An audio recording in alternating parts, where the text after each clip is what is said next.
এয়া শাৰদীয় প্ৰাচুৰ্যতাৰে উপচি পৰা বতৰ। এয়া পূজাৰ বতৰ। এতিয়া নাই সূৰুযৰ তীব্ৰ প্ৰখৰতা, নাই শীতৰ হিম শীতলতাও। পুৱাৰ ৰাঙলী সূৰুযৰ হেঙুলীয়া আভাত উখল মাখল মনৰ প্ৰতিচ্ছবি। আলফুলে সিঁচৰিত হৈ আছে নিমজ শেৱালিৰ চৌদিশ মলমলাই যোৱা হিয়া হাত পৰা সেউজ সুবাস।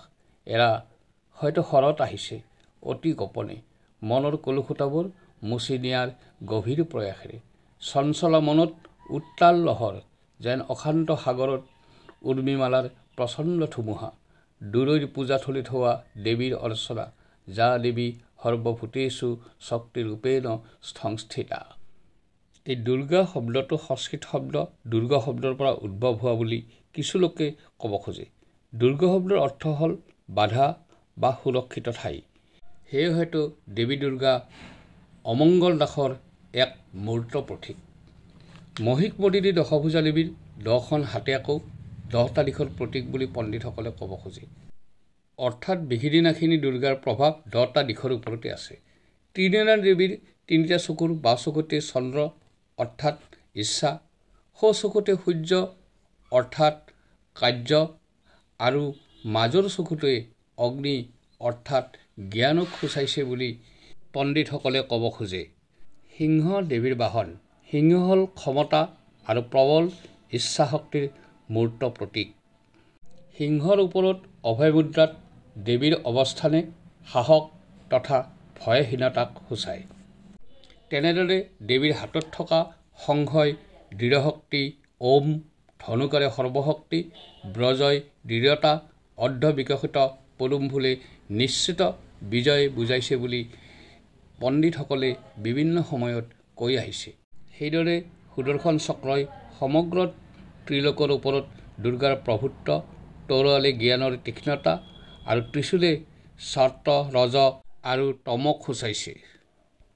শাৰদীয় দুৰ্গা পূজা এটি বাৰ্ষিক উৎসৱ। শৰতৰ আগমনত যেতিয়া চৌদিশ শাৰদীয় প্ৰাচুৰ্যতাৰে ভৰি পৰে, তেনে এটি খৰতে অনুষ্ঠিত হয় এই মহিষ মৰ্দিনীৰ পূজা।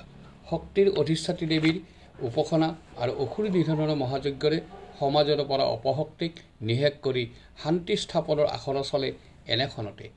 সেইবাবে এই পূজাক সম্প্ৰীতি তথা ভাতৃত্ববোধ গঢ়ি তোলাৰ এক আন্দোলন বুলিও আখ্যা দিব পাৰি। অসমত 5 দিনীয়াকৈ অনুষ্ঠিত হোৱা এই পূজা মহাষষ্ঠীৰ দিনৰ পৰা আৰম্ভ হৈ বিজয় দশমীৰ দিনা অন্ত পৰে। দক্ষিণাত্যত দুসেৰা নৱৰাত্ৰি পালন কৰা হয়।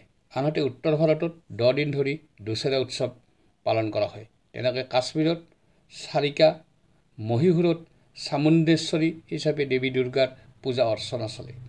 আজি অসমৰ গাঁৱে নগৰে প্ৰতিযোগিতামূলকভাৱে অনুষ্ঠিত হয় দুৰ্গা পূজা। সমাজৰ পৰা অপশক্তিক নিঃশেষ কৰাৰ সুদৃঢ় প্ৰতিশ্ৰুতিৰে অসমৰ গাঁৱে নগৰে দুৰ্গতি নাশিনী দেৱীৰ উপাসনাৰ জোৱাৰ উঠে।